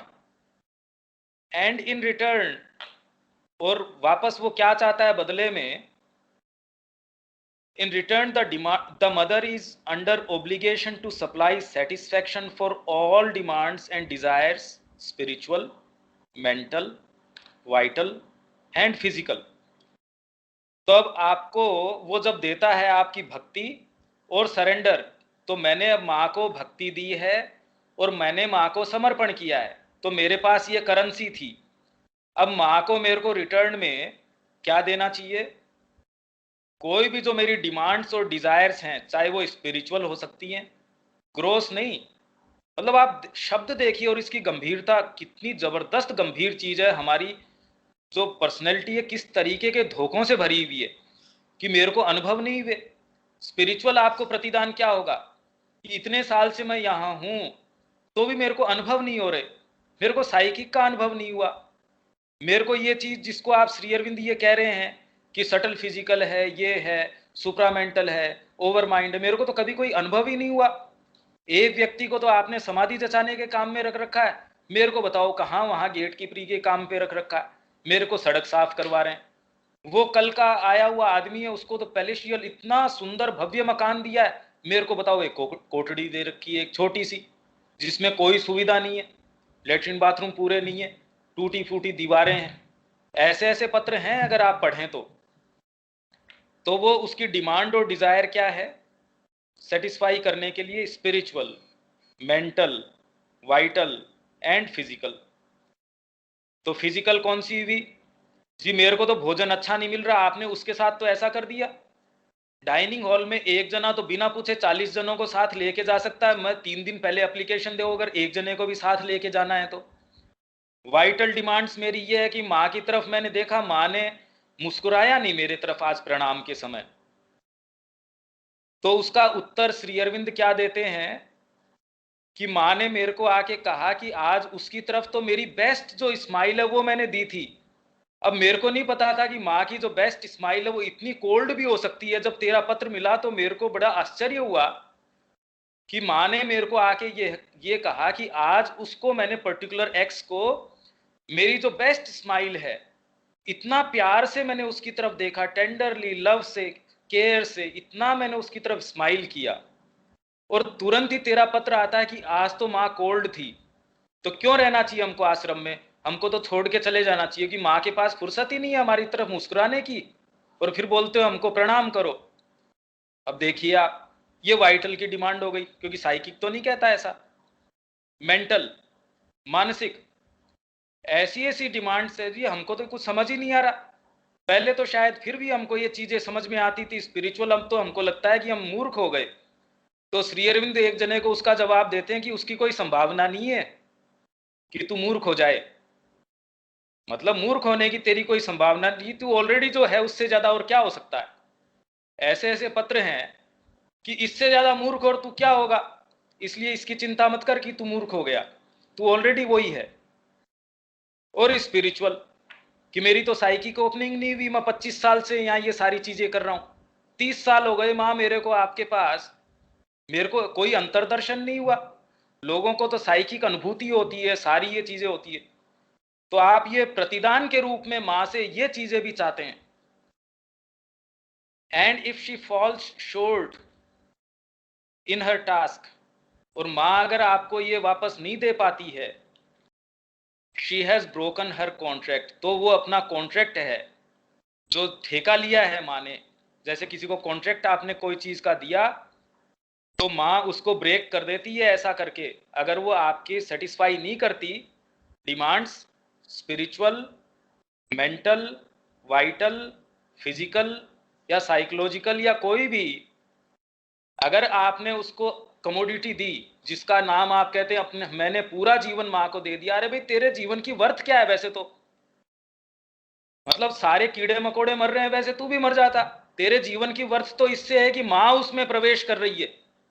जीवन की वर्थ तो एक सेकंड भी माँ का क्षण अगर उसमें आता है तो वर्थ है, और जीवन की अपने आप में क्या वर्थ है भाई? भाई आप क्योंकि शब्दों में चीजों को कहना जानते हो, अदरवाइज तो आपके जीवन में और कोई कौवे के जीवन में कोई क्या विशेष फर्क है? क्योंकि माँ का प्रवेश है उसके आपके जीवन में, वो वर्थ आपके देता है जीवन को। और आप उल्टी बात करते हैं, मैंने आपको अपना जीवन दे दिया, मतलब माँ के ऊपर बड़ा एहसान कर दिया आपने जीवन दे के। अब तो माँ ओब्लाइज्ड है, आपने उनको गुरु रूप में स्वीकार कर लिया, तो माँ को खरीद लिया आपने तो गुरु रूप में स्वीकार करके। अब बेचारी माँ कहाँ घुस जाए? तो उसको तो ये सारी सेटिस्फाई करनी पड़ेंगी। ये तो स्पिरिचुअल, मेंटल, वाइटल, फिजिकल, ये सारी चीजें उसको देनी ही पड़ेंगी। ये आम व्यक्तियों की बात नहीं है जो सारी चीज छोड़ के आश्रम में आए हैं, उनकी बात है ये 32वें वॉल्यूम में, और मैंने आपको पेज नंबर बता दिया, आप वहां जाके सारे लेटर्स पढ़ेंगे, आप बिल्कुल अलग एक पिक्चर निकल के आती है। द आश्रम is a sort of communal hotel और मैस, एक सामूहिक एक होटल है या एक मैस है। The mother is the hotel keeper और मैस मैनेजर, और माँ उसमें क्या है? होटल को मैनेज करने वाली है। One gives what one can और चूजेस टू गिव, और it may be nothing at all except the aforesaid commodity, या फिर शुरू में जो कमोडिटी डिवोशन है, सरेंडर है, कि आप, या इनफैक्ट कई लोग तो ये कहते थे कि माँ को मैंने अपना सर्वस्व जो है पैसा दे दिया मैंने तो अपना। अरे भाई भगवान के काम में दे के तूने तो एक, तेरी जबरदस्त कोई भाग है ऐसा जबरदस्त कि तूने माँ को कुछ दे पाया। जो चीज माँ को ऑलरेडी बिलोंग करती है, जो चीज परमात्मा की है, तू कैसे उसको वापस दे सकता है? इनफैक्ट तेरे को तो ग्रेटफुल होना चाहिए कि माँ ने तेरे को अपॉर्चुनिटी दी कि तू उनको कोई चीज दे पाया। और लोग कहते हैं मैंने अपना जीवन दे दिया, मैंने अपना ये दे दिया। अब माँ बेचारी कैसे उसको वहन करती होगी, इतने एहसान कर दिया आपने उसके ऊपर, भी गुरु बना लिया आपने तो माँ को। इससे बड़ा एहसान और माँ के ऊपर क्या कर सकते हो आप? कि माँ और श्री अरविंद देखो हमने तो आपको गुरु बना लिया, इससे ज्यादा और अब हम क्या कर सकते थे आपके लिए? अब आप ओब्लाइज्ड हो, अब हमको ये सारी चीजें दो। आश्रम में जब पहली मृत्यु हुई, लोगों में खलबली मच गई कि ये सुप्रामेंटल योग की बात कर रहे थे, मृत्यु कैसे हो सकती है? तो कुछ लोग जो खाली इसलिए इस भय से आए थे कि सुप्रामेंटल योग की बात कर रहे हैं श्री अरविंद, तो फायदा क्या हुआ आश्रम में रहने का, मृत्यु तो यहां भी होनी है। तो भाई उनको कहा कि अभी तो हुई थोड़ी है, अरे भाई ये मैंने एक एक अपना एक गोल है, एक विजन है इस चीज का। मृत्यु है इसीलिए तो एक विजन है कि उसका समाधान, आपके अज्ञान का समाधान सुप्रामेंटल से होगा, इसलिए उसके लिए एस्पायर करो, मेहनत करो। वो करना कोई चाहता नहीं, मृत्यु से भागना चाहते हैं। अब ये दोनों बातें तो कैसे हो इन रिटर्न? और माँ को उस कमोडिटी के रिटर्न में क्या देना चाहिए? द पैलेट मतलब जीभ है, द स्टमक आपका जो पेट है, and all the physical demands have to be satisfied to the full. If not, one has every right to keep one's money, जो भी मनी जिस फॉर्म में, डिवोशन है, आपका जीवन है, आपका समय है, 3 घंटे माँ को देता हूं मैं। एक जना क्या आके कहता है, मैंने जो है सिंगापुर के अंदर, वहां आपको पता है प्रॉपर्टी की कितनी बड़ी कीमत है, उसमें भी एक बहुत बड़ा कमरा मैंने माँ के नाम कर रखा है। जबरदस्त भी, माँ इतना बड़ा एहसान कैसे रख लेती होगी लोगों का कि ऐसे महंगी प्रॉपर्टी के अंदर एक कमरा। अरे हमने तो साहब एक आला माँ को दे रखा है पूरा का पूरा। सोचिए मतलब क्या वो कह रहे हैं, उनको ये पता नहीं रह रहा कि वो क्या कह रहे हैं, थोड़ी भी डिसेंसी नहीं है। और एक्चुअल में आपकी जो वाइटल कॉन्शियसनेस है या कुछ भी है, वो बोले नहीं तो भी ऐसी डिमांड से भरी रहती है। आपको प्रतिदान में डिवोशन चाहिए, आपको अच्छे भाव चाहिए, आपको एक्सपीरियंसेस चाहिए, आपको ठंडी हवाएं चाहिए, आपको जीवन में सुखद अनुभव चाहिए। जब माँ आपको सच्चे में रगड़ती हो, अरे भाई क्यों नहीं होना चाहिए ये? अगर आप माँ के निहित हैं, अगर आप वास्तव में माँ के सैनिक हैं, तो क्यों आपको जो सबसे खराब फ्रंट है उस पर क्यों नहीं भेजना चाहिए उसको? सबसे अच्छे योद्धा को तो सबसे खराब लड़ाई में ही भेजना चाहिए। नहीं माँ मेरे को वैसे में मत भेजो, मेरे को तो आप एसी केबिन में रखो, मैं आपको सारे दिन प्रणाम करता रहूं, क्योंकि मेरी ये इच्छा है भी मैं आपके सानिध्य में रहूं। दूर क्यों भेजते हो मेरे को? फिर साधना मेरी हो रही है, तो माँ से मेरे को कोई मतलब नहीं है। मेरी साधना, मेरा डिवोशन, मेरी भक्ति, मेरे अनुभव। तो आप जो डिजायर बार की बात कर रहे हैं वही नहीं, ये तो बड़ी सूक्ष्म चीजें हैं, यहां तक तो हम कभी आ ही नहीं पा रहे। This attitude has nothing whatever to do with sadhana or yoga, and I absolutely repudiate the right of anyone.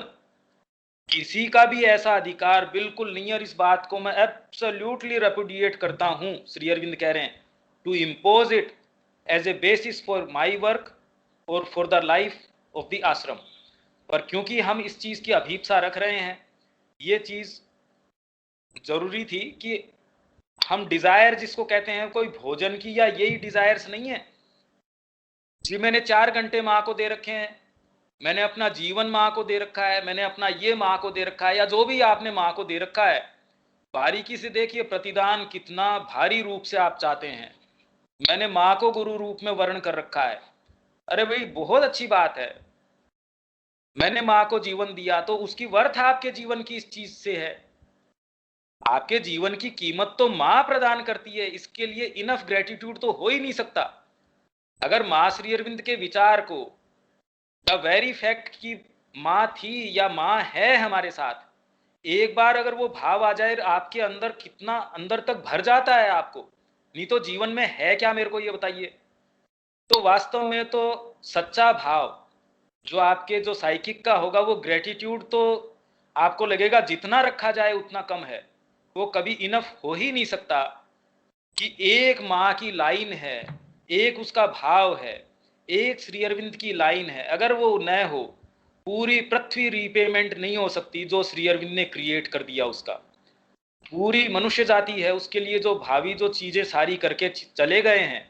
इसीलिए तो समाधि पे लिखा गया है, जो माने all we owe to thee, सारी चीजें हैं उसके लिए हम ऋणी हैं आपके। उन्होंने सब कुछ प्रिपेयर कर दिया और सब कुछ एस्टेब्लिश कर दिया, सब चीजें संसिद्ध कर चुके हैं। सावित्री में सारी तो कर दी उन्होंने, बाकी क्या रहा? अगर सच्चाई से हम देखें तो हमारा जीवन रीपेमेंट हो ही नहीं सकता, हम कुछ भी दे दें। तो इसीलिए वो राधा की जो प्रेयर है कि एक एक कतरा भी हम दे देते हैं तो उसमें परमानंद है। भाई आनंद के अलावा और हो क्या सकता है? जब ऐसा भाव हो तो आप सही चेतना में हैं। अदरवाइज आप अभी बार्गेन के मोड में हैं। वो ज्यादा या कमती, अब वो हमारा जिस तरीके का है उस तरीके का है, तो ये हमारी एक वास्तविकता है। तो हम ये दिखाना चाह रहे हैं कि आपके अंदर एक ऐसी सत्ता भी है जिसमें ऐसा भाव है, और आप में एक ऐसी चीज भी है जो बार बार बार्गेन करती है। तो एटलीस्ट कम से कम आप दोनों के बीच का अंतर जान पाएं। अब आपके ऊपर है, सिंसियरिटी के ऊपर क्या है क्या नहीं है। कीर्ति दीदी, समझ आ रहा है। ग्रेटिट्यूड, सिंसेरिटी, उन चीजों के सही माने समझने का प्रारंभ हो रही है प्रक्रिया। अदरवाइज हम चाहते हैं, हम सूक्ष्म तरीके से भी चाहते हैं, हम बहुत सारे दिन एक्सपीरियंस मॉन्गरिंग करते हैं, मेरे को इसमें ये अच्छा अनुभव हुआ, भगवान को देखते ही मेरे को ऐसा अच्छा भाव आया, और न आए तो क्या आप छोड़ देंगे? अरे अभी आए बुरी बात नहीं है, मतलब ये नहीं कि आप उसको कोई सुंदर आपके भाव आए कि कलाकार को कोई कृति का कोई अनुभव हुआ तो वो उसको उकेर देता है, क्योंकि सारी कृतियां भारत के अंदर तो उसी से हुई है, अंतरदर्शन से हुई है। एक भी कृति बिना अंतरदर्शन नहीं हुई, और उन्होंने उसी को तो एक्सप्रेस किया। एक नाम नहीं लिख के गए कि किसने बनाई है।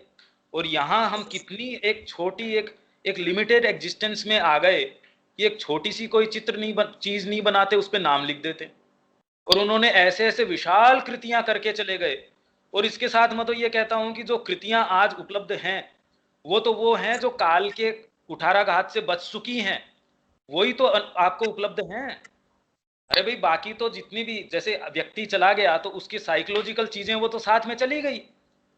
उसने जो भवन का निर्माण किया या जो मोर आउटवर्ड उसने जो अभिव्यक्तियां की, वो ही सारी तो आपको उपलब्ध हैं।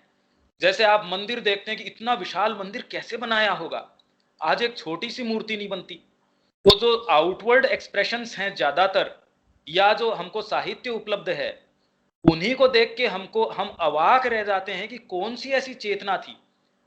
अब पूरा साहित्य जो बाहर का है वो ये प्रूव करने की कोशिश कर रहा है कि कालिदास जो है वो एक जने की कृति नहीं, कालिदास त्रय 3 जनों की कृतियां हैं, और वो प्रूव कर रहा है इसको, क्योंकि वो इस चीज को स्वीकार ही नहीं कर सकते कि एक व्यक्ति ऐसा कर सकता है।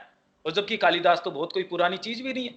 कालिदास को तो हम देखें तो बहुत नजदीक के पीरियड के ऊपर आ जाता है कालिदास। तो उससे पहले जो जितनी चीजें गई है, प्रॉब्लम क्या है, हम उसको फैथम ही नहीं कर पाते, हम उसको कॉम्प्रीहेंड ही नहीं कर पाते। तो एक सूत्र है, वो पूरे विश्व को नियति प्रदान कर सकता है, उसको दिशा प्रदान कर सकता है, पर हमको वो इंपॉर्टेंट नहीं लगता, क्योंकि हमारी एक्सटर्नलाइज्ड ऑर्डर ऑफ थिंग्स की जैसी वृत्ति है हमारी। बाहर से कोई चीज दिख जाएगी तो हमको इंपॉर्टेंट लगेगी। माँ के पास गए, उसके पास शुभ भाव हमको मिला, उसकी हम कोई इतनी कीमत नहीं करते। किसी ने 5 लाख रुपए दे दिए, उसकी बड़ी कीमत है। इससे कोई उन्होंने दिया उस चीज की, क्योंकि हमारी देखने का तरीका इतना बोना है, छोटा है, तो हमारी कीमत, जो हमारे वैल्यूज हैं चीजों को देने के, वो बहुत छोटे हैं। तो ये हमको बारीकी से देखने की जरूरत है। इसका तो यही एक मैसेज है इसमें। तो डेफिनेटली हमको एक ऐसी सत्ता मिली है तो ज्यादा से ज्यादा उसमें निवास करना चाहिए। और एक रियलिटी चेक भी हमको मिल गया कि हमारे मुंह का टेस्ट कैसा है, हम संभाल सकते हैं। इसमें अगर कोई बात है तो हम ले सकते हैं, अदरवाइज इसको यहीं छोड़ देते हैं। हाँ भैया, ये जो सिंसियरिटी वाले में बता रहे थे उसमें है leave this machine in quietness. हम कैसे, ये पॉसिबल हमारे लिए कैसे कि दिमाग को शांत करते हैं? पेज 51, हाँ 15 के second class, leave this machine in quietness.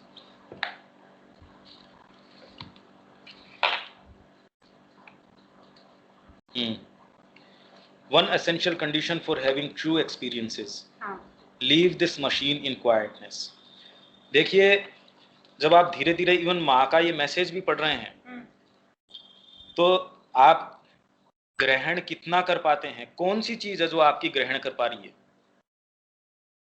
जब हम इस भाव के ऊपर आते हैं, जो ग्रेटिट्यूड की भाव है, वो बुद्धि थोड़ी बता रही है। अरे माँ ने आपको क्या दिया, वो बुद्धि थोड़ी कह रही है कि माँ ने ये चीज दे दी या ये वाली चीज दे दी। बुद्धि के आकलन से नहीं हो रहा। इसीलिए तो ऊपर कह रहे हैं कि थॉट, ये भाव, मतलब इस तरीके के फॉर्मेशंस ले सकता है, क्योंकि वो लैम्पशेड्स तो लेने जरूरी है ही। क्योंकि वो चीज ऐसी एब्स्ट्रैक्ट है तो आप उसको सोचते हैं कि उसको कैसे डिफाइन करें। सारी कोशिश तो उसी चीज को डिफाइन करने की है, पर वास्तव में डिफाइन तो कोई नहीं कर सकता। इसीलिए वेद भी कह रहे हैं नेति नेति, सारी चीज को डिफाइन करने के बाद भी कह रहे हैं नहीं भी ये बात नहीं है। पर अभी भी आपकी जो बेसिक मशीनरी है, श्री अरविंद को भी पढ़ते टाइम पहले तो आपको रेगुलरली उनको पढ़ना होगा, धीरे धीरे धीरे धीरे अंदर आपके, फिर आप ये पाएंगे कि एक सर्टेन तरीके की क्वाइटनेस, मतलब आज जो जिस तरीके के विचार आपके चल रहे हैं, भाई अभी किस तरीके के विचार चल रहे हैं, बेसिकली आप बाहर से सेंसेशंस लेते हैं, विचार बनते किससे हैं, आपकी इंद्रियों से कोई चीज आई, माइंड में गई और उसके आप ये सोचते हैं कि किस किस तरीके से चीजों को देखना चाहिए। आपके परिवार के थ्रू आपको कोई चीजें मिली होती है, समाज कहता है ऐसे चीजों को देखना चाहिए, बाहर लोग कहते हैं भी कोरोना चल रहा है इस तरीके से बिहेव करना चाहिए। आपकी आंतरिक चेतना वो कहती है हटो, अभी कौन सी चीज, अभी माँ अगर यहाँ आपके पास फिजिकल बॉडी में नहीं है और किसी ने उनको देखा ही ना हो, जो उनके समय के लोग नहीं है और उनके बाद में जितने लोग पैदा हुए, क्या उनकी लाइन में नहीं जा रहे? कितने लोग मूव्ड हैं, कौन सी चीज है जो मूव कर रही है? तो उनके जो फिजिकल सेंसेस है वो तो उनको अप्रूव करते ही नहीं वो सारी चीजों को, और अंदर भाव है वो कह रहा भी क्या फर्क पड़ता है इससे, इससे क्या फर्क पड़ता है? कोई फर्क नहीं पड़ता इससे। वो चीज माँ के पास आकृष्ट होती है, जैसे हम कहते चुंबक जाती है ना खिंची हुई, वैसे वो पार्ट है आपके पास जो खींचा जाता है माँ के पास में। वो क्वाइटनेस अभी आप समझ किससे रहे हैं? ये वाणी जो आपके पास जा रही है माइंड से थोड़ी जा रही है, भी वो शब्द जो इंप्रेशन आपके पास डाल रहे हैं कोई दूसरी चीज है। ये धीरे धीरे सचेतन होने की चीज है कि हम सुनते किससे हैं। धीरे धीरे जब हम चेतना से सुनना शुरू कर देंगे वास्तव में, तो श्री अरविंद की चीजें सीधे अनुभव में उतरने लगेंगी। यही तो फर्क पड़ता है। अरे भाई रेगुलरली अगर आप एक बंदा सावित्री पढ़ रहा है सपोज 20 साल से, कनेक्ट नहीं कर रहा, एक जना एक एक चीज को कनेक्ट कर रहा है, और वास्तव में उस चीज, और सिंसियर व्यक्ति के होता क्या है, उसके लिए वो जो अनुभव है वो जीवंत बन जाता है और जगत पूरा अलग दिखने लगता है। अरे ये जगत ऐसा थोड़ी है, यही ऐसा ही जगत होता तो सारों को एक ही जैसा दिखता है। फिर बाद में सबका अलग अलग वर्णन है, कहां से आता है वो? कीर्ति दी कोई बात है इसमें?